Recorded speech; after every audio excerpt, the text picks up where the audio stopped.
नमस्कार दोस्तों, मैं विकास शाक्या एक बार फिर से आप सबका स्वागत करता हूं अपने चैनल पर। और आज हम डिस्कस करने जा रहे हैं चैप्टर नंबर 12 भक्ति योग के 3 श्लोक नंबर 12, 13 और 14, 12, 13 एंड 14। लेकिन हर बार की तरह इस बार भी श्लोक शुरू करने से पहले, वीडियो शुरू करने से पहले मैं आपको बता दूं कि चैप्टर नंबर 13 और चैप्टर नंबर 14 भागवत गीता के ये 2 चैप्टर जो कि परा अपरा, प्रकृति के 3 गुण, प्रकृति के 24 तत्व, मन बुद्धि अहंकार और शरीर के 5 कोश, इसके विषय में बताते हैं। उसको जरूर आप समझ लीजिए। उसको समझे बिना भागवत गीता के बाकी के श्लोकों को समझना और रिलेट करना थोड़ा मुश्किल हो जाता है। ऐसा समझना मुश्किल हो जाता है कि ये बात जो कही जा रही है ये क्यों कही जा रही है, ये कैसे कनेक्टेड है, ठीक है, कैसे इसका मतलब पॉसिबल कैसे है ये। इन चीज़ों के बारे में अगर आपको समझना है तो पहले ये 2 चैप्टर समझने होंगे, 13 और 14। उसके अलावा अगर आपको कहीं से मिले तो मंडूक उपनिषद, मांडूक्य उपनिषद और केन उपनिषद, इन 3 उपनिषदों पे कोई ना कोई कमेंट्री आपको यूट्यूब पे या फिर गूगल पे कहीं ना कहीं आपको मिल जाएगी, या आपके घर में उपनिषद रखे हों तो उनसे आप पढ़ लीजिए, तो उससे भी आपको समझ में आ जाएगा। तो ये 3 उपनिषद और ये 2 चैप्टर नंबर 13 और 14 भागवत गीता के जो हमारी ही प्लेलिस्ट में पड़े हुए हैं, आप जा करके देख सकते हैं। तो जब तक वो आप नहीं देखते तब तक आपको बाकी चीज़ें समझ में आसानी से नहीं आएंगी। जब तक कि आपके ऊपर किसी गुरु का हाथ ना हो, आप बिना इन चैप्टर्स को समझे अपने अध्ययन से, स्वाध्याय से इतना आराम से आप नहीं समझ पाएंगे, थोड़ी समस्या आ सकती है। अगर आप ईश्वर प्रदत्त कुछ आपके अंदर है तो बात अलग है, होता है कुछ लोगों के भीतर, अगर वो है तो भी बात अलग है। लेकिन अगर स्वाध्याय से किसी भी तरह की दिक्कत आ रही है तो आप पहले 13 और 14 चैप्टर को पढ़िए, उसके बाद आप बाकी के श्लोकों पे आइए। उसके अलावा जो 3 उपनिषद बताए मैंने उनको देख सकते हैं आप। आइए देखते हैं 12वें, 13वें और 14वें श्लोक में भगवान कृष्ण क्या कह रहे हैं। छोटा सा श्लोक है, 12वां, 13वां, 14वां, तीनों ही छोटे छोटे श्लोक हैं, ज़्यादा कुछ समझने लायक इसमें बचा नहीं है, क्योंकि भक्ति योग को लेकर के जो साइकोलॉजी है पिछले के 3 वीडियो में हम लोगों ने समझ ली है, काफ़ी हद तक समझ ली है। तो आइए देखते हैं 12वें श्लोक में भगवान कृष्ण क्या कह रहे हैं। भगवान कृष्ण ये कह रहे हैं कि अगर यह अभ्यास भी नहीं कर सकते, कौन सा अभ्यास, पिछला वीडियो देखिए, पिछले वीडियो में जो 11वां श्लोक है उसका अर्थ समझिए कि क्या बताया जा रहा है वहाँ पे हम क्या डिस्कस कर रहे हैं। तो भगवान कृष्ण कह रहे हैं कि अगर वो जो 11वां श्लोक है उसमें बताई हुई विधि, यानी कर्म फल के त्याग की विधि भी अगर आप फॉलो नहीं कर सकते, उसका भी अभ्यास नहीं कर सकते, तो ज्ञान के अनुशीलन में लग जाओ।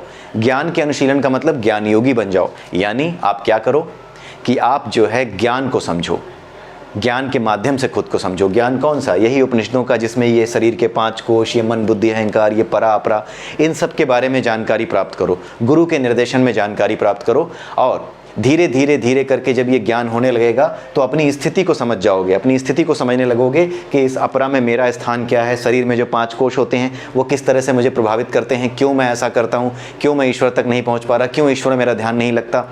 तो ये सारी चीज़ें आपको अपने आप जब ज्ञान के माध्यम से चलोगे तो आपको समझ में आने लगेंगी। लेकिन क्या है, इसमें समय लगेगा। एक गुरु का मिलना वो आपके भाग्य पर निर्भर है। सबसे बड़ी बात ये कि एक अच्छा गुरु मिले, ये आप नहीं खोजते, गुरु आपको खोजता है जब आप उस स्थिति में आ जाते हो, जब आपके अंदर वो क्रेविंग होती है कि मुझे जानना है, ईश्वर को जानना है, समझना है, उस तक जाना है मुझे। जब वो ज्ञान योग, जब वो ज्ञान की क्रेविंग आपके अंदर आती है उस ज्ञान की, तब एक गुरु आपको मिलता है। और वो गुरु आपको खुद खोजता है, आपको नहीं खोजना होता। ये नेचर अपने आप ये व्यवस्था करती है कि आपको आपके गुरु से मिला दिया जाए। तो ये सारी चीज़ें जो होती हैं, ये ज्ञान योगी धीरे धीरे समझता है, एक एक स्टेप करके आगे बढ़ता है। और एक एक स्टेप करके आगे बढ़ करके अंत में वो क्या समझता है कि कुल मिलाकर के मुझे अपना ध्यान कहाँ केंद्रित करना है, आनंदमय कोश में स्थित आत्मा पे केंद्रित करना है। इन सारी चीज़ों से अपना ध्यान हटाना है। वासनाएं जो इकट्ठा हो रही हैं, इन वासनाओं को भी छोड़ देना है। प्राणमय कोश, अन्नमय कोश को जीवन जीने के लिए जो जरूरी है बस उतना ही, प्राण बने रहें शरीर में, उसके लिए जितना जरूरी है बस उतना ही मुझे भोजन लेना है और उतना ही मुझे करना है। इससे ज़्यादा का लालच नहीं करना है।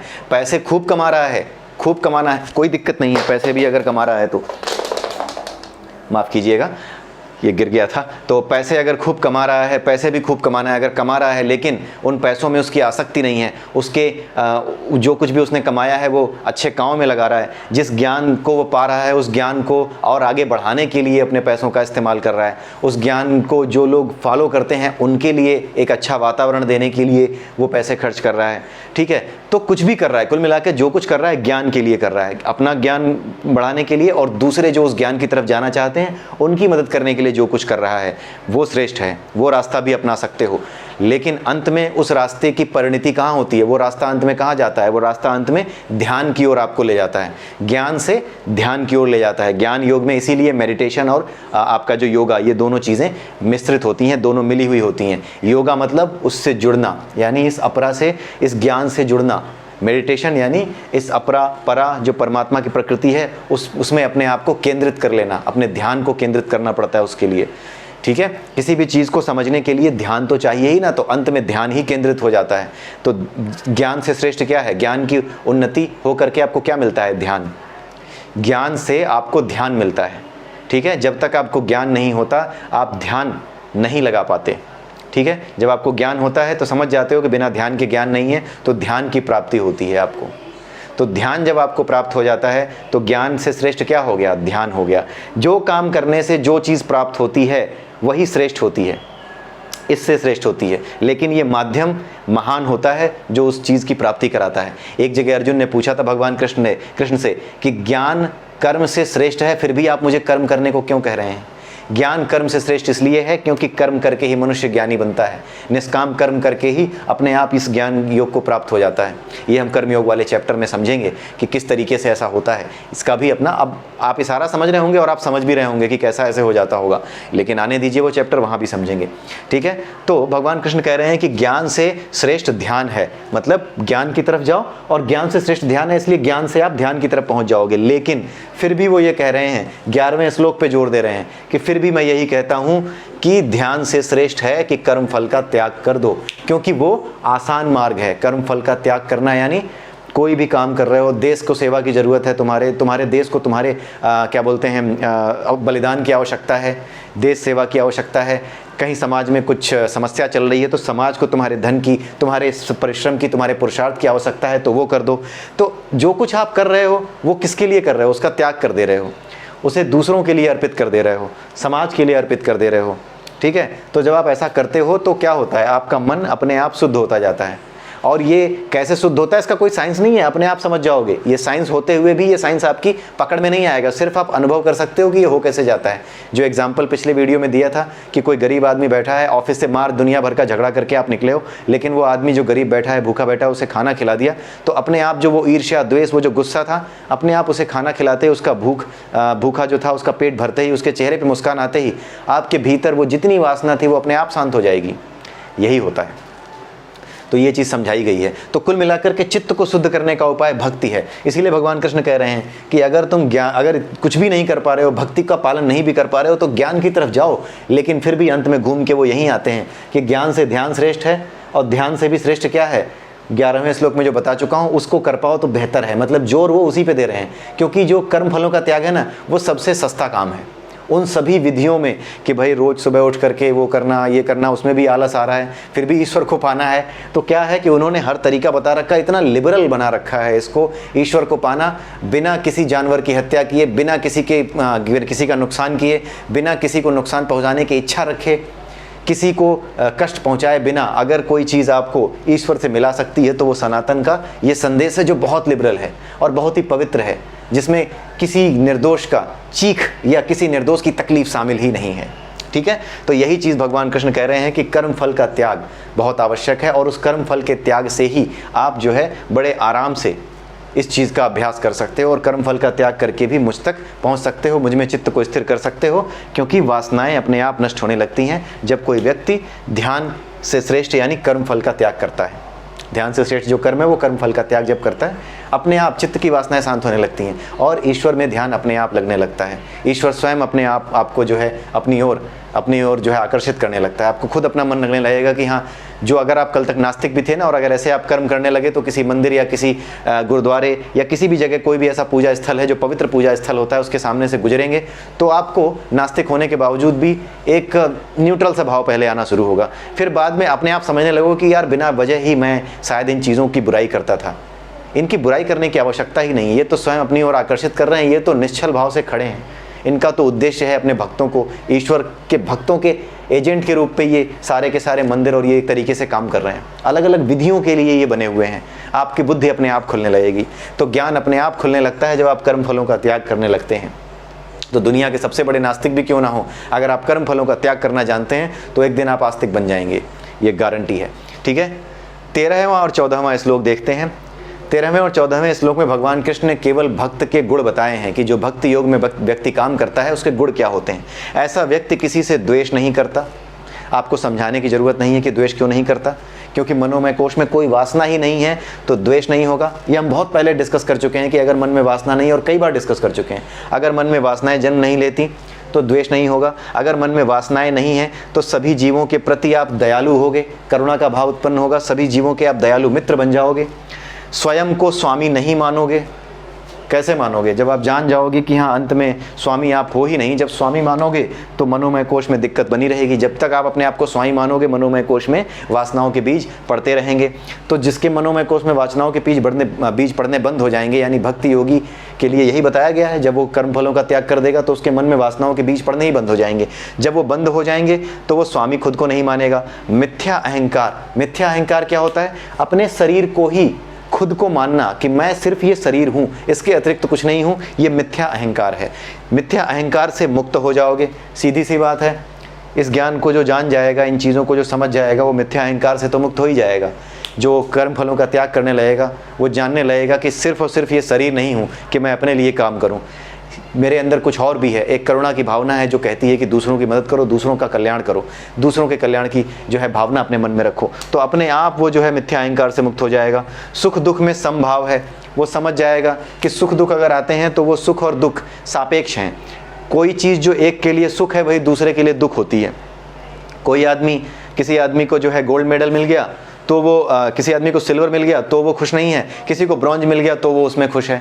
ये मन स्थिति है। किसी को गोल्ड मिलके भी खुशी नहीं है, ये मन स्थिति है। कि हमारी मन स्थिति कैसी है, हम किस स्थिति में स्थित हैं, वो डिपेंड करता है हमारे सुख और दुख, और वो अंततः डिपेंड करता है हमारे मन में वासनाएं कैसी हैं।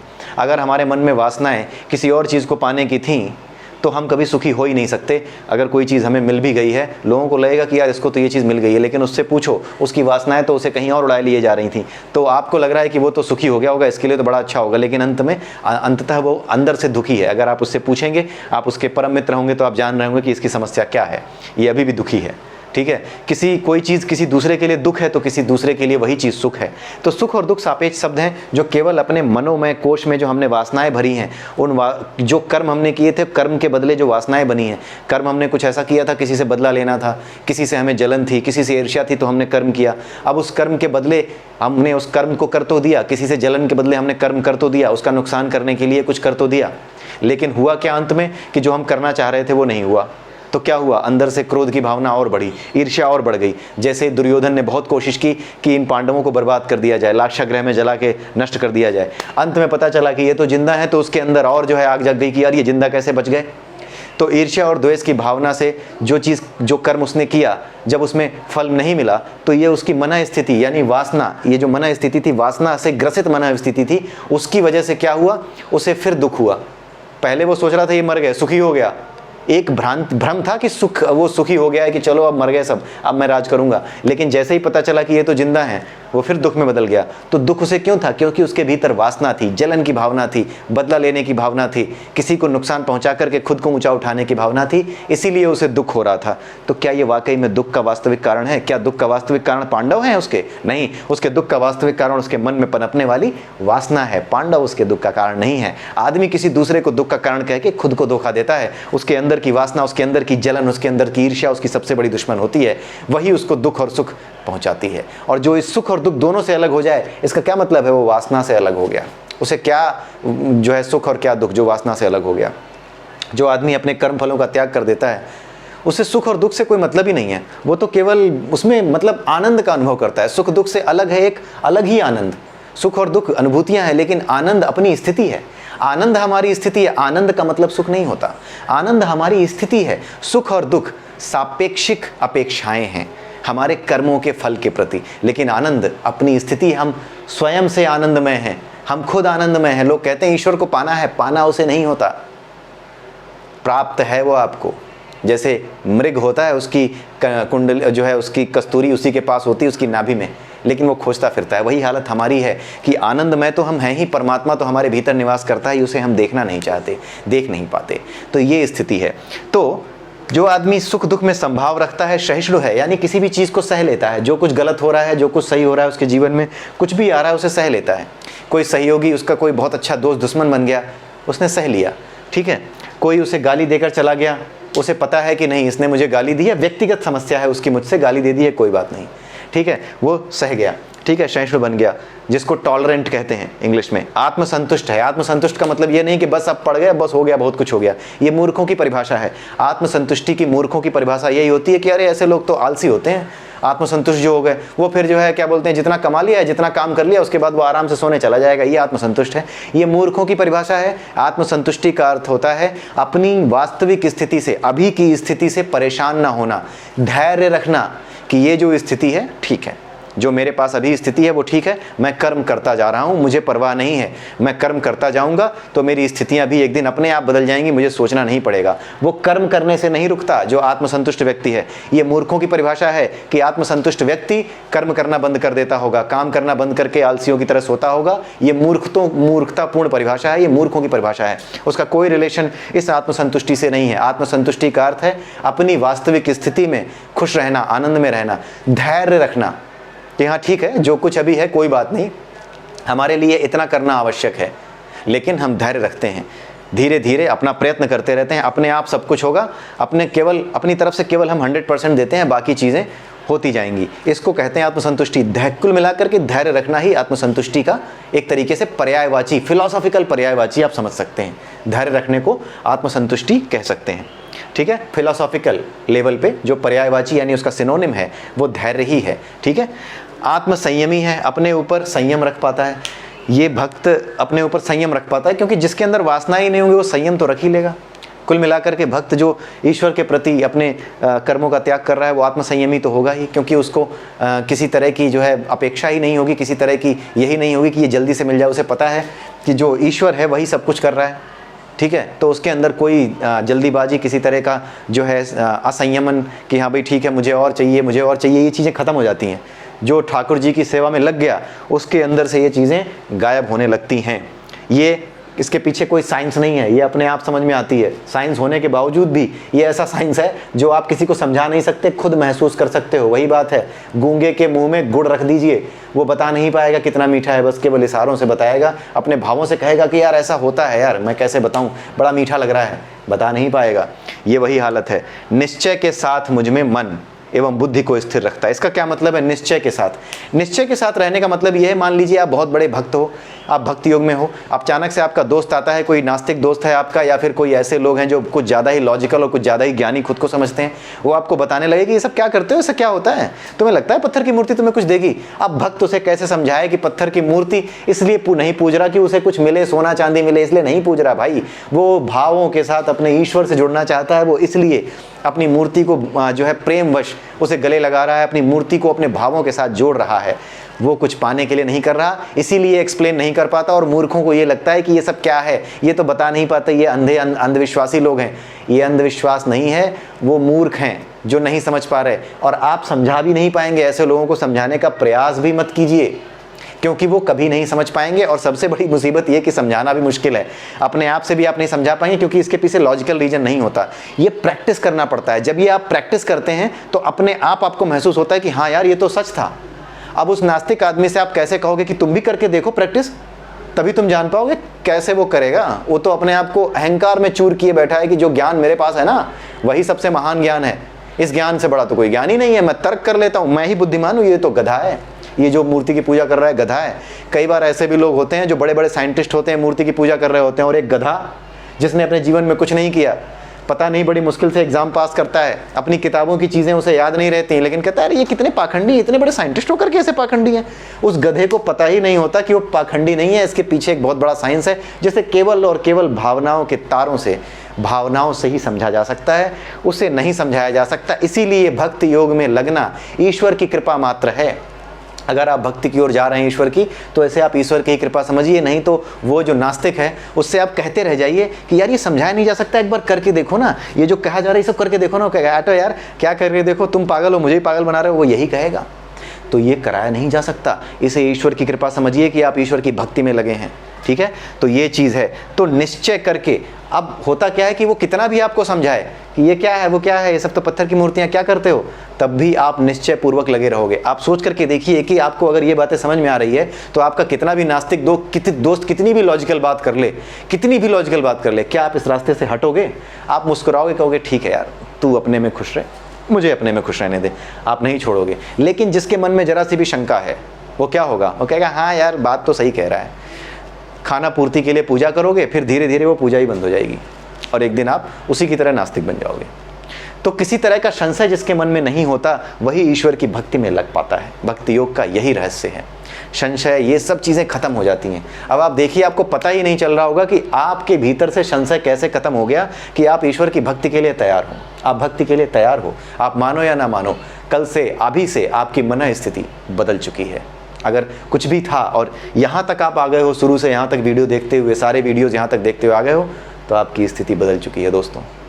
और इस बात के लिए हमें खुश होना चाहिए कि ईश्वर की हम सब पे इतनी कृपा है कि हम सब उनके विषय में चर्चा कर रहे हैं और आपस में बातें कर रहे हैं, आपस में एक दूसरे से मिल रहे हैं, अपने विचार आदान प्रदान कर रहे हैं, ठीक है। तो ये जो 12वां, 13वां, 14वां श्लोक है, ये इतना ही है। अगले वीडियो में फिर मिलेंगे, तब तक के लिए हरे कृष्णा, नमस्कार।